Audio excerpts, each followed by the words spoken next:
पहले तू मुझे ये बता, तू उसके साथ होटल क्यों गई थी? सरजिस, वो मेरा पास था और तुम ये हर दूसरे दिन मेरे पास की बातें लेके क्यों बैठ जाते हो? था ना पास्ट, लेकिन तेरे मुंह से तो ये बात निकली नहीं, ना तेरे घर वालों ने ये बात पहले बताई मुझे, लेकिन अब मुझे तेरे बारे में सारी बातें पता लग रही हैं। और ये तो एक बात थी, पता नहीं और कितनी बातें होंगी जो तूने और तेरे घर वालों ने मुझसे छुपाई हैं। और हो सकता है पता नहीं कितने और बॉयफ्रेंड होंगे तेरे, किस किस के साथ गई होगी। बस करो सरजिस, तुम मुझे इतना भी गंदा मत बनाओ। और हाँ, मैं मानती हूँ कि मैं उसके साथ होटल गई थी, पर इन सारी बातों को पूरे 4-5 साल हो चुके हैं और ये सब शादी से पहले का था।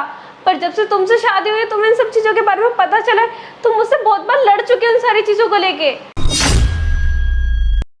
इसलिए बस, अब बहुत हो चुका, मुझे इन सब चीज़ों के बारे में और बात नहीं करनी है।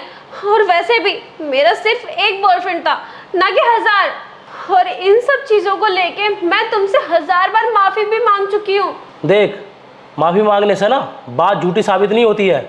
बॉयफ्रेंड एक हो है 1000, पर तेरा था ना, इसलिए मैं ना अब तुझे ना 1 मिनट भी बर्दाश्त नहीं कर सकता। तो चुपचाप से ना अपने घर फ़ोन मिला और उनसे बोल कि मेरे को तू तलाक दे रही है। अरे तुम मेरी बात तो समझो। नहीं सुनना मुझे कुछ भी।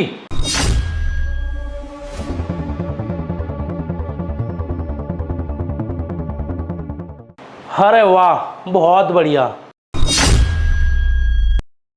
अरे डरो मत, कोई बात नहीं, अब तो मेरे पीठ पीछे घर तक बुलाया जा रहा है इसको। सरजिस, तुम ये सब क्या बोले जा रहे हो? और जैसे तुम सोच रहे हो ना, वैसा कुछ भी नहीं है। अब सोचने के लिए बचा ही क्या है? मुझे तो तुझ जैसी घटिया औरत पे ना पहले से ही शक था, और तू इतना नीचे गिर जाएगी ना, ये मैंने कभी नहीं सोचा था। बस करो सरजिस, बहुत हो गया तुम्हारा। तुम्हारे जो मुंह में आ रहा है तुम वो बोले जा रहे हो। एक बार मेरी बात तो सुन लो कि मैं क्या कहना चाहती हूँ। हाँ, माना मैंने कि ये मेरा एक्स बॉयफ्रेंड है, और मैं ये भी मानती हूँ कि इसकी वजह से हमारे घर में रोज लड़ाई होती है, रोज झगड़े होते हैं। पर मैं इस गलती की भी तुमसे लाखों बार माफी मांग चुकी हूँ, पर तुम वो कि इस बात को पकड़ के बैठ गए हो। लेकिन अब मैं तुमसे ना एक ही गलती की माफी बार बार नहीं मांग सकती, समझे तुम? और क्या कहते रहते हो तुम कि तुम मुझे नहीं जानते, मेरे बारे में नहीं जानते, मेरे माँ बाप ने तुमसे मेरी शादी करा दी। अरे तुम, मैं कितना जानती हूँ तुम्हें, तुम्हारे बारे में कुछ भी नहीं। कभी ना ही मैंने कुछ पूछा और ना ही कभी तुमने मुझे कुछ बताया।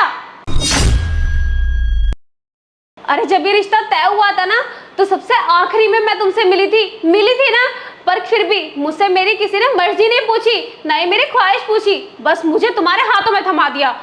लेकिन फिर भी मैंने ये रिश्ता पूरी ईमानदारी से निभाया, पूरे दिल से निभाया। लेकिन तुमने क्या किया? तुमने हमेशा मुझे जलील किया, मुझे बेइज्जत किया।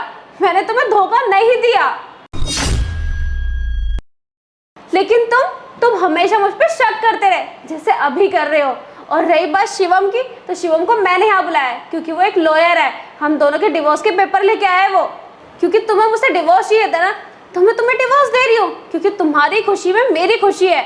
और ये जो तुम शिवम करते रहते हो ना, तो एक बात ना अच्छे से जान लो कि मेरी शादी से 1 साल पहले ही ना शिवम की शादी हो चुकी थी। और ये बात भी अपने दिमाग से निकाल देना कि तुम्हें छोड़ के जाने के बाद मैं शिवम के पास जाऊंगी, क्योंकि मैं ऐसा कभी नहीं करूंगी। और अब ना मैं अकेले ही रहूंगी, और अकेले ही रहना भी चाहती हूँ, क्योंकि मैं तुम्हारे रोज रोज के ताने ना अब बर्दाश्त नहीं कर सकती। बस बहुत हो गया अब। भाई एक बात बोलूं, अगर दीप को गलत करना होता ना तो कब का गलत कर चुकी होती, लेकिन ये अभी तक तुम्हारे साथ में है, इसका मतलब ये तुमसे सच्चा प्यार करती है। बाकी तुम्हारी जैसी मर्जी, मैं डिवोर्स के पेपर लेके आ गया हूँ। ठीक है दीप, मैं चलता हूँ। हाँ, कितनी बड़ी बेवकूफ़ी करना जा रहा था दीप। मैंने तुम्हें हमेशा जलील करा, तुम्हें हमेशा गालियाँ दी, तुम्हें मारा भी, लेकिन तुमने कभी मुझे पलटकर जवाब भी नहीं दिया। और दीप, जो मैंने तुम्हारे साथ करा है ना, शायद मैं उसकी माफ़ी के लायक भी नहीं हूँ। लेकिन दीप, तुम कहती हो ना कि एक मौका सबको मिलना चाहिए, तो प्लीज़ एक मौका मुझे दे दो। मैं तुम्हारे सामने हाथ जोड़ रहा हूँ, और इस बार मैं पूरी कोशिश करूँगा कि तुम्हें हर खुशी दूँ और एक अच्छा पति बन के दिखाऊँ। प्लीज़ मुझे माफ़ कर देना, मैंने तुम्हें इतना उल्टा बोला और तुम्हारे घर वालों को बोला। प्लीज़ दीप, मुझे माफ़ कर देना।